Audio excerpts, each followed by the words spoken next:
Hi అండి. నేను మీకిప్పుడు మన భారతదేశంలో ఎంతో ప్రతిష్టాత్మకమైన, ఎంతో ప్రసిద్ధి చెందిన, చరిత్ర కలిగిన కట్టడాన్ని చూపించబోతున్నాను. అదేనండి మన గోల్కొండ. ఎప్పుడైనా మా ఇంట్లో వాళ్ళు బయటికి వెళ్దాము అన్నప్పుడంతా నేను గోల్కొండ వద్దు, ఇంకా ఏదైనా మంచి ప్రదేశానికి పోదాము అని అనేదాన్ని. కాకపోతే ఒక్కసారి వచ్చి చూసిన తర్వాత నాకు అర్థమైంది దీని యొక్క గొప్పతనం ఏంటి అన్నది. అందుకే ఇప్పుడు మీకు కూడా చూపించాలనుకుంటున్నాను. ఒక్కసారి చూశాక నా అభిప్రాయం అంతా మారిపోయిందండి. అందుకే మీకు కూడా తప్పకుండా చూపించాలనుకుంటున్నాను. లోపలికి వెళ్ళే ముందు దీని చరిత్ర ఒక్కసారి తెలుసుకుందామండి. ఇదిగోండి వీళ్ళే ఈ గోల్కొండను పరిపాలించిన రాజులు. దీన్ని 8 మంది పరిపాలించారు. దీనికి గోల్కొండ పితామహుడు సుల్తాన్ కులీ కుతుబ్ ఉల్ మాల్క్. ఇతన్ని ఆంగ్లంలో కులీ కుతుబ్ షా అని పిలిచేవారు. ఇతను దక్షిణ భారతదేశంలోని గోల్కొండ సుల్తాన్ను పరిపాలించాడు. 1485 నుంచి 2 సెప్టెంబర్ 1543 వరకు పరిపాలించాడు. ఇతని తర్వాత విశేషంగా చెప్పుకోదగిన రాజు 5వ రాజు సుల్తాన్ మహమ్మద్ కులీ కుతుబ్ షా.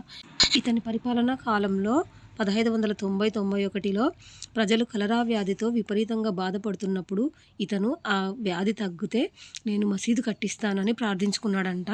అది తగ్గినందుకు ఇతను 1591లో చార్మినార్ని ఇండో ఇస్లామిక్ పర్షియన్ ఆర్కిటెక్చర్ స్టైల్లో చార్మినార్ని కట్టించాడు. ఈ చార్మినార్ కట్టించడంలో మీర్ ముమిన్ అస్రాబాది అనే ఇరానీ ఆర్కిటెక్చర్ని ఇరాన్ నుంచి పిలిపించి కట్టించాడంట. ఇది మనకు గోల్కొండ కోట పైన ఉన్న 2 మినార్ యొక్క సేమ్ ఆర్కిటెక్చర్ని రిఫ్లెక్ట్ చేస్తుంది. చార్మినార్లో అన్ని అంటే 4 వచ్చేలాగా 20 కారణాలతోటి దాన్ని కట్టించారని చెప్తున్నారు. 4 రోడ్ల సెంటరు, 4 పిల్లరు అలా. ఈయనకు ఒక్కటే కూతురు. ఆమె పేరు హయత్ బక్షీ బేగం. ఈమెకు చిన్నప్పటి నుంచి కూడా రాజ్య పరిపాలన మీద మంచిగా శిక్షణ ఇప్పించాడట. ఈవిడ పేరు మీద హయత్ నగర్ అని ఒక ప్రాంతం కూడా ఉంది. ఈవిడ పరిపాలనా కాలంలో ప్రజల కోసము మాసాహేబా అని ఒక చెరువు కూడా తవ్వించారు. ఆ చెరువుని ఇప్పుడు మనము మసాబ్ ట్యాంక్ అని అంటాము. ఈమె భర్త పేరు సుల్తాన్ మహమ్మద్ కుతుబ్ షా. ఇతను 6వ పాలకుడు. వీరికి ఒకడే కుమారుడు. అతనే అబ్దుల్లా కుతుబ్ షా. ఇతను 7వ పరిపాలకుడు. ఇతడికి 12 ఏళ్ల వయసు వచ్చేంత వరకు తండ్రిని చూడకూడదు అన్నారని ఇతని కోసమని సపరేట్గా ఒక నగరం సుల్తాన్ నగర్ అని కట్టించి ఇతన్ని అక్కడ ఉంచారు. ఇది ఈస్ట్ పార్ట్ ఆఫ్ హైదరాబాద్లో ఉంది. ఇతడు తిరిగి గోల్కొండకు వచ్చిన తర్వాత కొంతకాలానికి తండ్రి మరణించిన తర్వాత ఇతనికి పట్టాభిషేకం చేశారట. కానీ అప్పటికి ఇతను చాలా చిన్న వయసు వాడే అని వీళ్ళ అమ్మ అయిన హయత్ బక్షీ బేగం గోల్కొండ రాజ్యాన్ని ప్రభావవంతంగా పరిపాలించారు. ప్రజలకు వాళ్ళ అవసరాలకు చాలా సన్నిహితంగా ఉండేవారట. అందుకని ఈవిడను మా సాహెబ్ అని పిలిచేవారు. ఈవిడని క్వీన్ మదర్ అని కూడా అనేవారు. ఈ గోల్కొండ కోటకు రాణి ఈవిడే. ఈ అబ్దుల్ కుతుబ్ షాకి 5గురు ఆడపిల్లలు. వీరిలో 3వ కుమార్తె భర్త అబ్దుల్ హాసన్ కుతుబ్ షా. ఇతన్ని అబ్దుల్ హాసన్ థానీ షా అని కూడా పిలుస్తారు. ఇతనే 8వ మరియు చివరి పాలకుడు. దక్షిణ భారతదేశంలో గోల్కొండ రాజ్యానికి సార్వభౌముడు. ఇతను షియా ఇస్లామిక్ రాజ్యవంశం యొక్క చివరి సుల్తాను. థానీ షా ఒక సమగ్ర పాలకుడిగా గుర్తింపు పొందాడు. ఇతని రాజ్యంలో మనం విశేషంగా మరి ఇద్దరిని చెప్పుకోవాలి. వాళ్ళు అక్కన్న మాదన్న గారు. వారికి ఇతని రాజ్యంలో మంత్రులుగా ఇతని స్థానం కల్పించాడు. వారు చాలా నమ్మకంగా ఇతని రాజ్యంలో పాలన చేశారు. ఇది మన గోల్కొండ కోట ఇన్నర్ ఫోర్టిఫికేషన్ అండి. దీనికి 4 విభిన్న కోటలు కలిగి ఉంది. 10 కిలోమీటర్లు అంటే 6.2 మైళ్ళ పొడవైన బయటి గోడ ఉంది. 67 అర్ధ వృత్తాకార అంటే హాఫ్ సర్కిల్ షేప్లో బురుజులు ఉన్నాయి. ఆ బురుజుల్లో ఇప్పటికి కూడా కొన్ని ఫిరంగులు అట్లే అమర్చబడి ఉన్నాయి. అంతేకాకుండా లోపల పై అంతస్తు భవనాలు, ప్రార్థనా మందిరాలు, గుడి, దర్బారు, Nagini Bagh, water storage tanks, pipeline systems ఇలా చెప్పుకుంటూ వెళ్తే చాలా ఉన్నాయండి. దీనికి మెయిన్ ద్వారం ఒకటే ఉంది. ఇక లేట్ చేయకుండా లోపలికి వెళ్ళిపోదాం పదండి. ఇంత గొప్ప కోటను చూసే ముందు వాటి చరిత్ర మనం ఖచ్చితంగా తెలుసుకోవాలి. అందుకే చెప్పాను, మనం తెలుగు రాష్ట్రాల్లో ఉన్న వాళ్ళమైతే, తెలుగు వారమైతే ఖచ్చితంగా మీరు మీ ఫ్యామిలీతో ఇక్కడికి విజిట్ అయ్యి ఖచ్చితంగా చూడండి. ఎక్కడెక్కడో ఏదేదో దేశాల్లో ఉన్నవి చూస్తాం, కానీ మన ప్రాంతంలో ఇంత గొప్ప కట్టడము, ఇంత గొప్ప హెరిటేజ్ మనకు ఉందంటే అది చాలా సంతోషించదగిన విషయము. ఇదిగో ఆ ఎదురుగా కనిపిస్తుంది కదా, అదే టికెట్ కౌంటరు.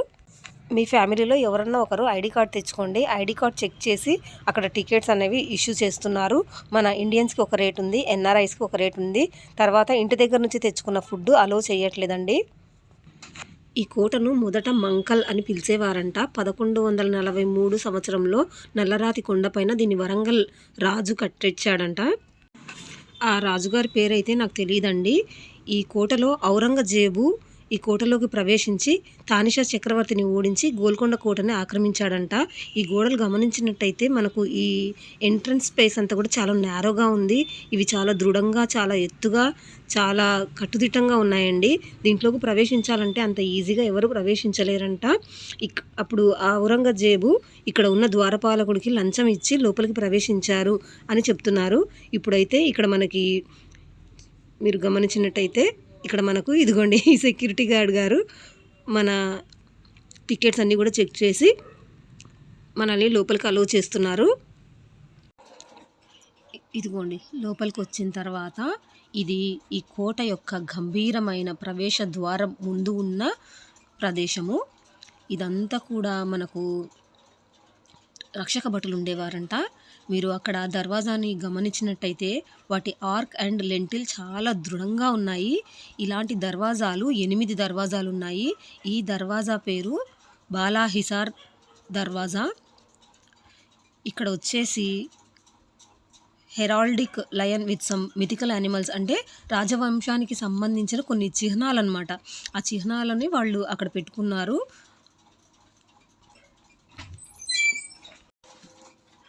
ద్వారానికి ఇరువైపులా 2 లయన్ సింబల్స్ ఉన్నాయి. వాటి కింద 2 పికాక్ మోటివ్స్ కూడా ఉన్నాయి. అక్కడ గమనించినట్లయితే ఒక హోల్ కనిపిస్తుంది. ఆ హోల్లో నుంచి ఎవరైనా శత్రువులు ప్రవేశించినప్పుడు వేడి వేడి ఆయిల్ వాళ్ళ మీద పోయటానికి వీలుగా అక్కడ పైన వచ్చేసి అదంతా కూడా హోల్స్ ఉండేలాగా వాటిని డిజైన్ చేసుకున్నారు. ఆ డోర్స్ గమనించినట్లయితే అవి చాలా స్ట్రాంగ్ ఐరన్తో చేయబడి ఉన్నాయి. వాటికి స్టడ్స్, స్పైక్స్ ఉన్నాయి. ఇదిగో చూడండి, ఇవే వీళ్ళ మిథికల్ యానిమల్స్. వాటి పక్కన ఈ డిజైనింగ్ కూడా చాలా చూడటానికి కూడా చాలా అందంగా, చాలా దృఢంగా చేశారు. ఇవి చూడండి, ఈ ఐరన్ డోర్స్కి స్టడ్స్, స్పైక్స్ చాలా స్ట్రాంగ్గా పెట్టారు. ఆ ఆయిల్ పడినప్పుడు ఈ డోర్ అంతా కూడా వేడిగా అయిపోతుంది కాబట్టి శత్రువు అనేవాళ్ళు దీన్ని టచ్ చేయలేరు. తర్వాత అప్పట్లో పెద్ద పెద్ద ఏనుగులతోటి వాటి తలతోటి కొట్టించేవారంట కదా. అప్పుడు ఇవి వాటి తలకు గుచ్చుకునే విధంగా అమర్చబడి ఉన్నాయి. అదేవిధంగా ఏమైనా పెద్ద పెద్ద లాక్స్ తీసుకొచ్చి వాటితో కొట్టినా సరే ఈ స్పైక్స్ అన్నవి వాటిలోకి కుచ్చుకొని పోయే విధంగా దీన్ని డిజైన్ చేసి పెట్టారు. ఇలాంటి దర్వాజాలు 8 ఉన్నాయి. ఇది బాలాహిసార్ దర్వాజా. ఈ ఎంట్రన్స్ ప్రదేశం అంతా కూడా ఒక పక్క నేరోగా ఉంది, ఇంకొక పక్క అంతా కూడా కర్వ్లాగా వంగి ఉంది. ఎందుకు అలా పెట్టారంటే శత్రువు అనేవాడు వెంటనే ఇందులోకి అంత ఈజీగా ప్రవేశించకుండా, పెద్ద పెద్ద ఏనుగులు రాకుండా ఈ విధంగా దీన్ని డిజైన్ చేశారు. ఈ గోల్కొండ కోటను ప్రధానంగా స్థానికంగా లభించే గ్రానైట్తో నిర్మించారు. లోడ్ బేరింగ్ వాల్ వ్యవస్థను ఉపయోగించారు. భారీ ఇంటర్లాకింగ్ బ్లాక్స్ ఉపయోగించి ఈ కోటను మరింత ప్రతిష్టాత్మకంగా, పటిష్టంగా నిర్మించారు. ఈ దర్వాజాను చూసిన తర్వాత దీని మీద మంచి డాక్యుమెంటేషన్ చేయొచ్చు అనిపించింది నాకు. ఇక లోపలికి వెళ్ళిపోదాము. దీనికి లోపల స్ట్రైట్గా ఎదురుగా ఒక ఫిరంగిని ఫిక్స్ చేసి పెట్టారు. ఎవరైనా శత్రువులు అనుకోకుండా లోపలికి ప్రవేశించినట్లయితే అక్కడ నుంచి పేల్చొచ్చు అన్న ఉద్దేశంతో పెట్టారు. ఇప్పటికక్కడికి వెళ్ళిపోదాం పదండి. ఇదిగోండి, ఆ దర్వాజాకు స్ట్రైట్గా ఇక్కడ లోపల ఫిరంగి ఫిక్స్ చేసి ఉంది. ఈ ఫిరంగి మీద ఇది ఎప్పుడు ఇక్కడ పెట్టి ఉందో దీని మీద ఇయర్ కూడా వేసి ఉన్నారు. ఇదిగో చూడండి. ఇప్పుడు ఇక్కడ నుంచి మనము లెఫ్ట్ సైడ్ వెళ్ళినట్టయితే రాజులు ఉండే రెసిడెన్షియల్ ఏరియా సైడ్ వెళ్తాము. రైట్ సైడ్ వెళ్ళినట్లయితే మెట్ల మార్గము అని అంటారు. జనరల్ పబ్లిక్ రైట్ సైడ్ నుంచి వెళ్తారు. ఇక్కడ మీరు చూసినట్టయితే అక్కడ అస్లాహ్ ఖానా అన్నది కనిపిస్తుంది బిల్డింగ్. ఇది వచ్చేసి sign language. Archaeological survey of India, government of India వాళ్ళు ఒక పైలట్ ప్రాజెక్ట్ లాగా దీన్ని డెవలప్ చేసి ఇక్కడ ఈ స్కానర్ అన్నది పెట్టారు. ఇక ఇక్కడ నుంచి మనము లెఫ్ట్ సైడ్ చూసినట్టయితే అది రాజులు రెసిడెన్షియల్ ఏరియా. ఆ ఏరియా గుండా పైకి కొండ మీదకి వెళ్ళొచ్చు. అక్కడ గమనించండి మీరు, అక్కడ దర్బారు ఒక 2 మినార్స్ అంటే 2 మినార్లు కనిపిస్తున్నాయి కదా, అక్కడ పైన చిన్నగా అక్కడికి ఎవరైనా శత్రువులు కానీ ఎవరైనా ఇక్కడ నుంచి సైన్ అక్కడికి పంపించాలంటే అప్పట్లో ఫోన్లు, కమ్యూనికేషన్ మీడియం ఏది ఉండేది కాదు కదా. కాబట్టి వాళ్ళు సౌండ్ని ఒక టెక్నాలజీని యూస్ చేసి, సౌండ్ వేవ్ టెక్నాలజీని యూస్ చేసి ఇక్కడ కారిడార్లో చప్పట్లు కొడితే అది రిజనెన్స్ అక్కడికి వినిపించేదంట ఫ్రీక్వెన్సీ. అది దాదాపుగా 3000 ఫీట్స్ ఉంది. ఆ 3000 ఫీట్స్ ఇక్కడ నుంచి సౌండ్ వేవ్స్ ట్రావెల్ చేసాయంట. అదే దీని యొక్క గొప్పతనము. ఇక్కడ మనం దిగేటప్పుడు లెఫ్ట్ సైడ్ కనిపించింది కదా, దాన్ని శవస్నానశాల అంటారు. దాంట్లోకి లోపలికి అలౌ లేదు. మీకు లాస్ట్‌లో దాన్ని చూపిస్తాను నేను మీకు పైన వెంటిలేషన్‌లో నుంచి. ఇప్పుడు ఇది గమనించండి. దీన్ని ఎకో డోమ్ ఇంటీరియర్ అని అంటారు. చూడండి పైనంతా కూడా చుట్టూ డైమండ్ ఆకారంలో పెట్టారు.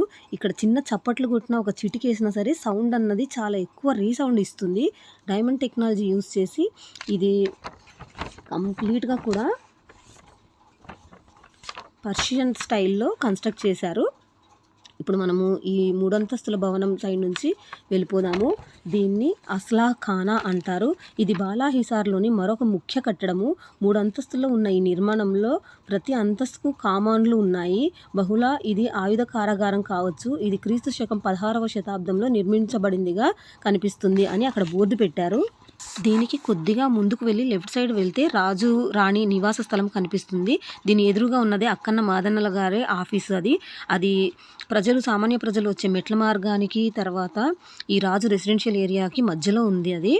ఇప్పుడు మనం కొంచెం ముందుకు వచ్చేసాము. ఇక్కడ మనము చూసినట్లయితే ఇది అక్కన్న మాదన్న గారి అన్నదమ్ముల్లో ఒకరి ఇమేజ్. ఇది చూడండి ఎంత చక్కగా రాళ్లతోటి మంచిగా అమర్చబడి ఉందో.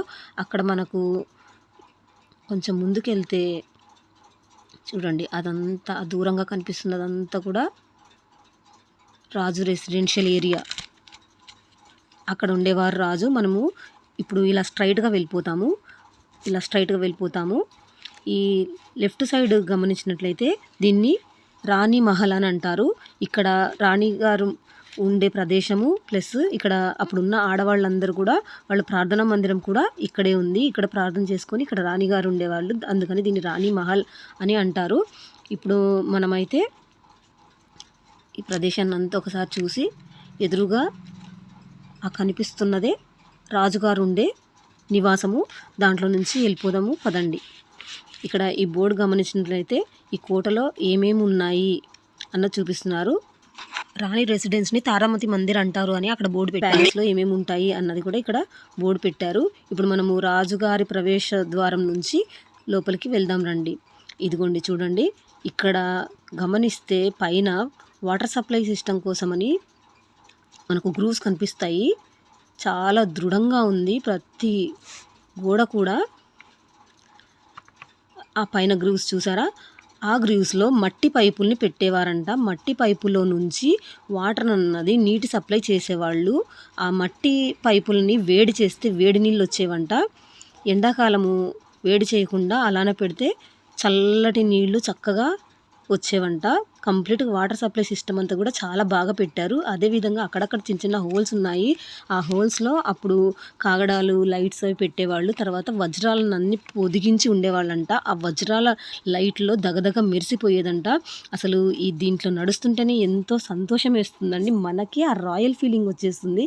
రాయల్ ఫోర్ట్లో నడుస్తుంటే అంత హ్యాపీగా ఉంది. కాబట్టి ఖచ్చితంగా మీ ఇంట్లో వాళ్ళని కూడా ఒకసారి తీసుకొని రండి. పైన చూడండి ప్రతి దానికి అదే టెక్నాలజీ, సౌండ్ టెక్నాలజీ యూజ్ చేశారు.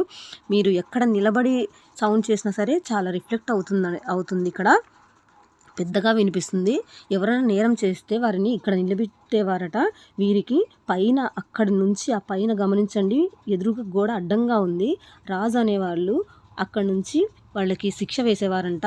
ఇక్కడ ఉన్న నేరస్తుడు ఒకవేళ వాళ్ళ బంధువు అయినప్పటికీ అతను లేదా ఇతను రాజు మీద దాడి చేయకుండా ఉండే విధముగా ఆ కన్స్ట్రక్షన్ అన్నది అలా కట్టారని చెప్తున్నారు. ఆ పైన చిన్న స్లాట్ కనిపిస్తుంది చూసారా? అక్కడ నిలబడి ఆయన తీర్పు ఇచ్చేవారంట. ఇక్కడ నుంచి ముందుకు వెళ్తే కొంచెం క్రాస్గా పక్క నుంచి ఉంది చూడండి. ఇక్కడ నుంచి మనం వెళ్తే ఇదంతా కూడా రాజుగారు ఉండే ప్రదేశము. ఒక్కసారి మీ ఇంట్లో వాళ్ళని చూపించండి. వాళ్ళకు ఎన్ని డిఫరెంట్ టెక్నాలజీస్ ఇక్కడ వాళ్ళు ఎక్స్ప్లోర్ అవుతారంటే చాలా హ్యాపీగా అనిపిస్తుంది. ఇంట్లో పెద్దవాళ్ళని కూడా ఒకసారి తీసుకొచ్చి చూపించండి. ఒకవేళ వాళ్ళు కొండ ఎక్కకపోయినా ఇక్కడ వరకు వచ్చినా సరే మనకే ఆ రాయల్ ఫీలింగ్ అన్నది వచ్చేస్తుంది. కోహినూరు వజ్రం కూడా ఇక్కడే లభించిందంటండి. చూడండి ఎంత బాగున్నాయో, ఎంత విశాలంగా ఉన్నాయో. అప్పట్లో తివాచీలు పరిచి ఇక్కడంతా రక్షక భటులు ఉండి ఎంతో అందంగా, ఎంతో హ్యాపీగా, ఎంతో చక్కగా ఉండేది ఈ ప్రదేశం అంతా కూడా.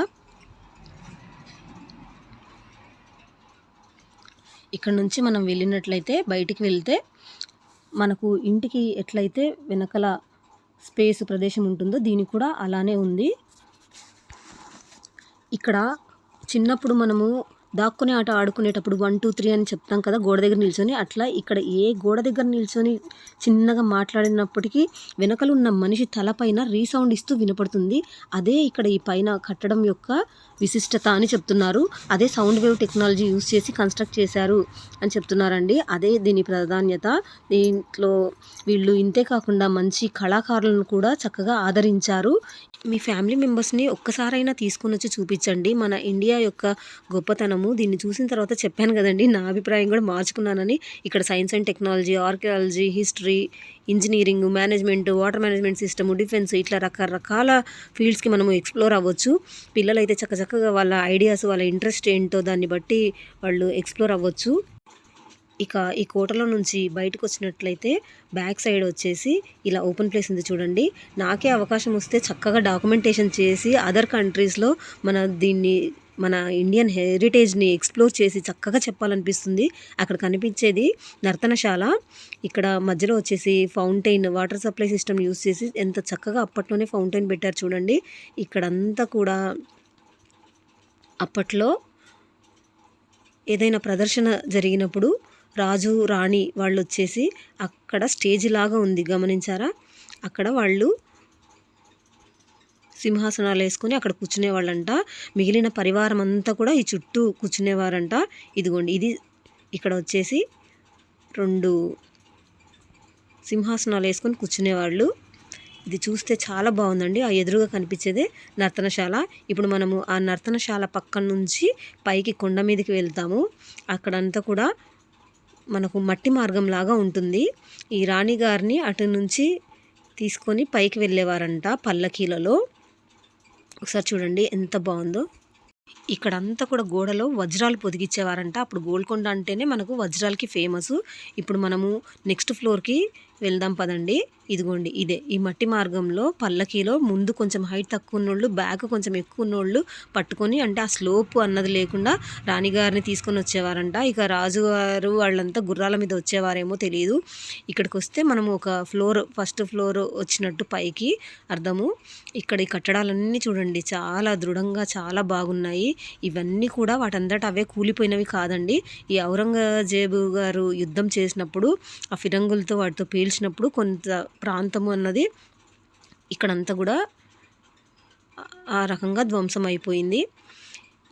అక్కడ పైన చూస్తే మనకు మినార్ ఒకటి, దర్బార్ హాలు, తర్వాత మనకు అక్కడ ఎల్లమ్మ గారి టెంపుల్, అవి పైన ఉంటాయి. అక్కడి వరకు వెళ్ళాలి మనము. ఇప్పుడు మనము ఒక ఫ్లోర్ వచ్చినట్టు ఇంకా 2 ఫ్లోర్లు వెళ్ళాలి. ఇది వచ్చేసి రాజమార్గము. మనము ఇటు సైడు 280 స్టెప్స్ ఉన్నాయి. అటు పబ్లిక్ వస్తారని చెప్పాను కదా మెట్ల మార్గము అని, అది 365 మెట్లు ఉన్నాయి. సెక్యూరిటీ పర్పస్ ఈ ఫ్లోర్లో కూడా 3 ఫిరంగులు అమర్చబడి ఉన్నాయి. మీరు వచ్చినప్పుడు చూడండి, అక్కడ పంచలోహాలతో చేసిన ఫిరంగి, ఇంకా మరో 2 ఫిరంగులు అక్కడ అమర్చబడి ఉన్నాయి. తర్వాత ఈ కోటకి డైరెక్ట్ వాటర్ సప్లై అన్నది మేజర్ రివర్ నుంచి లేదండి. దీన్ని వాటర్ వాళ్ళు రెయిన్ వాటర్ని కలెక్ట్ చేసి అప్పట్లోనే rain water harvesting system maintain చేశారు. అంటే ఎంత వాటర్ సప్లై సిస్టమ్ వీళ్ళు ఫాలో అయ్యారో మనకు అర్థమైపోతుంది.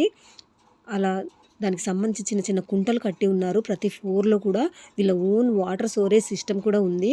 మనం మెట్లగా మార్గం గుండా వెళ్ళేటప్పుడు మీకు అక్కడ నేను చూపిస్తాను. చూడండి, ప్రతి ఫ్లోర్లో కూడా ఎంత చక్కగా డిజైన్ చేసి రాతితో చల్ల నీళ్లు సప్లై అన్నది ఇక్కడ వాళ్ళు అమర్చుకున్నారు.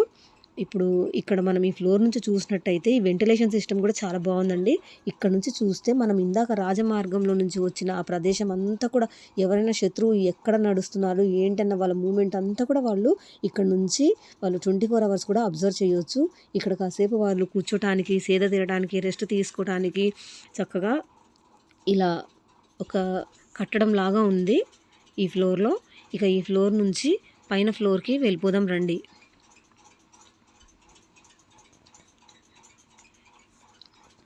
ఇక్కడ చూసినట్టయితే దర్బార్కు వెళ్ళే దారి అని ఇక్కడ బోర్డు పెట్టారు.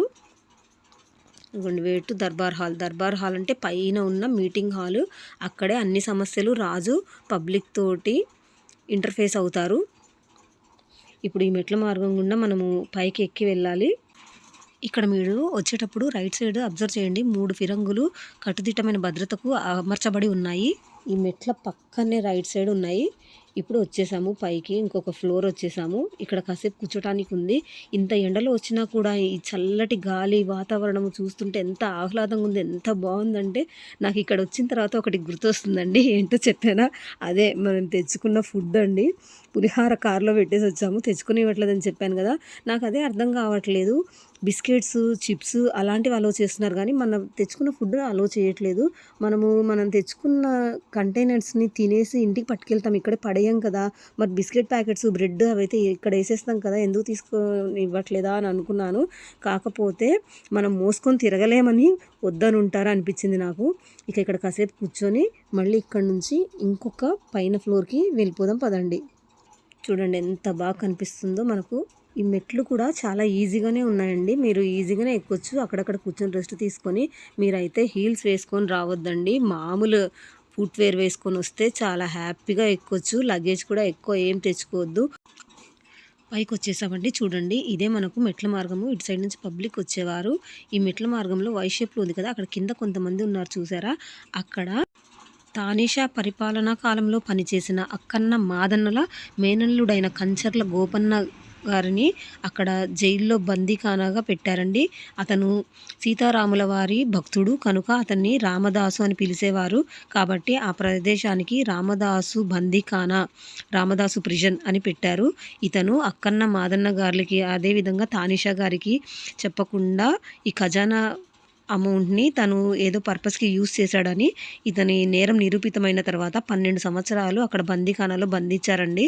ఇతను రామదాసు గారు సీతారాముల వారి భక్తుడు కనుక అక్కడ వచ్చేసి లోపలంతా కూడా ఈ 12 సంవత్సరాల్లో అతను లోపల గోడలంతటి కూడా ఆంజనేయ స్వామి వారివి, అలాగే సీతమ్మ రాముల వారి విగ్రహాలన్నీ కూడా చక్కగా అతని చేతులతో ఆ విధంగా చెక్కి చేశారు. ఇతను మంచి గేయకారుడు అని కూడా చెప్తున్నారు, మంచి పాటలు కూడా రాశారంట. తర్వాత ఇతని సొంత ఊరు నేలకొండపల్లి, ఖమ్మం జిల్లా.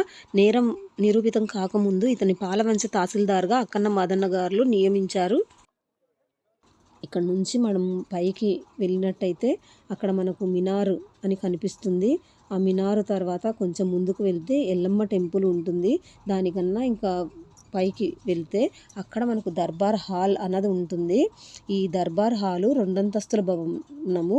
ఆ దర్బారు హాల్ నుంచి 8 కిలోమీటర్ల స్వరంగ మార్గం ఉంది. ఆ స్వరంగ మార్గము ఇక్కడ నుంచి గోల్కొండ కోటకు ఉంది అని చెప్తున్నారు. కానీ అది ఎంత మాత్రం నిజమో మరి తెలియదు, ఎందుకంటే ఇక్కడ ఈ స్వరంగ మార్గాన్ని క్లోజ్ చేసి పెట్టారు.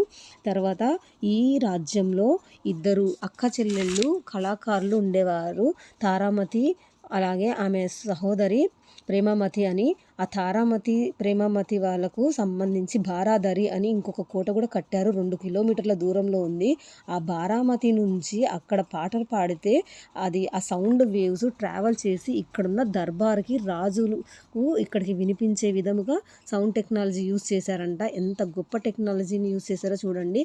మీరు వచ్చినప్పుడు కంపల్సరిగా ఈ పైన ఎక్స్ట్రీమ్కి వచ్చి ఈ దర్బార్ హాల్ని కూడా చూడండి. ఇక్కడ నుంచి స్వరంగ మార్గం కూడా ఉంది. ఈ సౌండ్ వేవ్స్ అక్కడ నుంచి ట్రావెల్ అవుతాయని అన్నారు. ఖచ్చితంగా వచ్చి చూడండి. నేనైతే ఇంక ఇక్కడ వరకే ఎక్కగలిగానండి. ఇంకా దిగేసి వెళ్ళిపోదాం పదండి. మనము ఈ మెట్ల మార్గం గుండా వెళ్ళిపోదాము. ఈ మెట్ల మార్గంలో ఇక్కడ నుంచి చూసినట్టయితే మనకు ఎటువంటి వాటర్ ట్యాంక్ కనిపించడం లేదు. చూసారా, అక్కడికి వెళ్ళిన తర్వాత చూపిస్తాను పదండి. మీకు స్టోరేజ్ వాటర్ ట్యాంక్ అన్నది అక్కడ ఉంటుంది. పైన ఎల్లమ్మ టెంపుల్ కూడా ఫేమస్, మీరైతే చూసేసి రండి. కిందకి వెళ్దాం. ఇదిగోండి కిందటప్పుడు ఇక్కడ ఈ స్టోరేజ్ వాటర్ ట్యాంక్ ఉన్న విషయం కూడా మనకు కనిపించినంత భారీగా ఉందండి. కట్టడము చాలా ఎత్తైన గోడలు ఉన్నాయి. ఇక్కడంతా కూడా రక్షక భటులు అడుగడుగున కూడా ఈ ఈ బాటలో అంతా కూడా నిల్చొని ఉండేవారంట. నేను దీన్ని చూసి జలకాలు ఆడుకునే స్థలమేమో అని అనుకున్నాను. తాగునీటి స్టోరేజ్ అని చెప్పారు. మీరు ఇక్కడికి వచ్చినప్పుడు ఇక్కడ మంచి గైడ్ ఒకరు ఉంటారు, ఆయనని కంపల్సరీగా మీరు సంప్రదించండి. మీకు ప్రతి ప్రదేశంని కూడా దాని యొక్క విశిష్టతని అంతా కూడా ఇంకా చాలా బాగా వివరిస్తారు. మీకు పిల్లలు ఉన్నవారైతే, చదువుకున్న పిల్లలు కంపల్సరీగా ఆ గైడ్ సహాయం తీసుకోండి. వాళ్ళు వివరిస్తుంటే మనకు మంచి మంచి ఆలోచనలు వస్తాయి, మంచి మంచి డాక్యుమెంటేషన్ చేయగలుగుతారు పిల్లలు. అన్ని విధాలుగా వాళ్ళ ఆలోచన శైలి ఏ విధంగా ఉందో అది కొంచెం డెవలప్ అవుతుంది. ఇక్కడ చూడండి గేట్ పెట్టారు, లోపలికి ఎవరు వెళ్ళకుండా. ఇది కూడా చాలా స్ట్రాంగ్గా ఉంది కన్స్ట్రక్షను. దాని దగ్గరికి వెళ్ళి చూస్తేనే మనకు కనిపిస్తుంది, దూరం నుంచి అయితే అసలు కనిపించట్లేదు. అప్పట్లోనే రెయిన్ వాటర్ హార్వెస్టింగ్ సిస్టమ్ ఉంది అంటే నాకు చాలా ఆశ్చర్యంగా అనిపించింది, చాలా హ్యాపీగా అనిపించింది. ఇప్పుడు కాలంలో కూడా మనందరం ఇలానే రెయిన్ వాటర్ హార్వెస్టింగ్ చేసుకుంటే ఎంత బాగుంటుంది అనిపించింది. అప్పట్లో హయత్ బక్షి బేగం గారు కూడా మాసాహేబా చెరువు తవ్వించారు అని చెప్పాను కదా. వీళ్ళకి వాటర్ సప్లై మీద ఎంత అవేర్నెస్ ఉంది. అందుకే అప్పుడు రాజ్యంలో ప్రజలందరూ కూడా చాలా పాడి పంటలు అన్నీ సస్యశ్యామలంగా ఉండేవంట.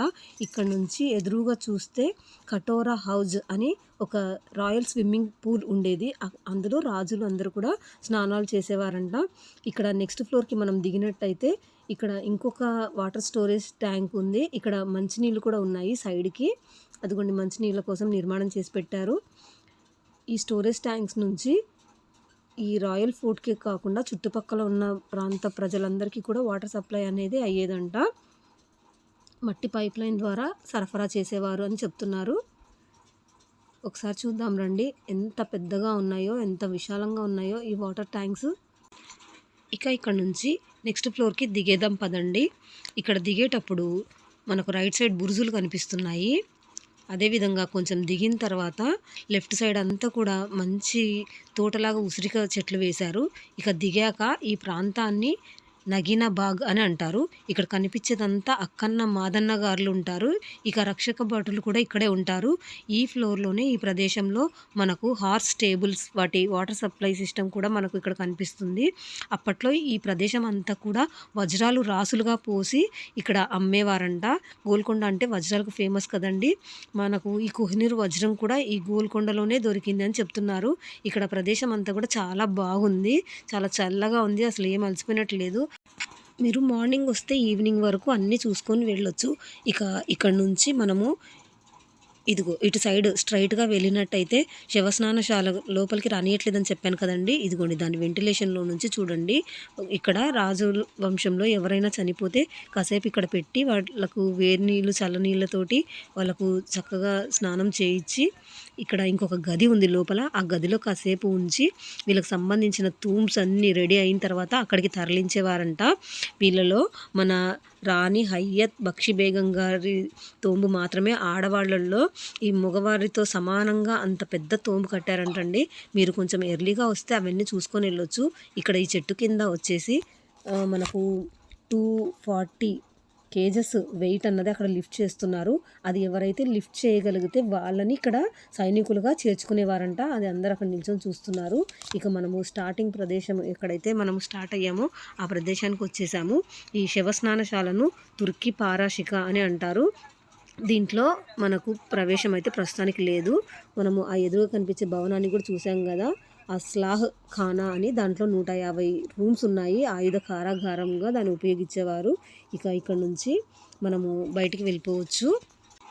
ఇబ్రహీం కులీ కుతుబ్ షా 3వ సుల్తాన్ కాలంలో ఇద్దరు కళాకారులు ఉండేవారంటండి, తారామతి అండ్ ప్రేమామతి. వాళ్ళిద్దరు అక్క చెల్లెళ్ళంట. వారికి సంబంధించి కూడా బారాదరి అని ఒక చిన్న కోట ఈ గోల్కొండ కోట నుంచి 2 కిలోమీటర్ల దూరంలో ఉంది. మీరు కొంచెం ఎర్లీగా వస్తే అది కూడా చూసుకోవచ్చు. దానికి ఎంట్రీ ఫీజు అనేది ఏముండదండి. ఈ ఎగ్జిట్ చూడండి, ఇట్లా కర్వ్ లాగా ఉంది. ఇక్కడ నుంచి బయటికి వెళ్ళిపోవచ్చు. ఇది లోడ్ బేరింగ్ వాల్ టెక్నాలజీ ఉపయోగించి చాలా దృఢంగా కట్టారు. నేనైతే ఇక తారామతి బారాదరికి వెళ్ళట్లేదండి, ఫుల్ అలసిపోయాను. ఈ రాయల్ ఫోర్ట్ చూశాక నాకు కూడా ఫుల్ రాయల్ ఫీలింగ్ వస్తుంది. ఇంటికి వెళ్ళాక వంట చేసుకోకుండా ఇక్కడే మంచి బిర్యానీ ఇప్పించి తీసుకెళ్తే బాగుండు అనిపిస్తుంది. ఈ మధ్యలో దారిలో వచ్చేసి ఇదిగోండి, ఇది ఇంకొక దర్వాజా. ప్రతి దర్వాజా దగ్గర కూడా కరువు షేప్లో కట్టారు. వాళ్ళు గుర్రాల మీద వచ్చేవాళ్ళు అనుకుంటా, బహుశా శత్రువులు ఈజీగా ఎంటర్ కాకుండా ఉండడం కోసమని కరువు షేప్లో పెట్టారు. నేనైతే చాలా అలసిపోయానండి, ఇంటికి వెళ్ళిపోతున్నాను. లైక్ చేయండి, సబ్స్క్రైబ్ చేయండి, షేర్ చేయండి. నచ్చినా నచ్చకపోయినా కనీసం లైక్ అన్న చేయండి. బాయ్.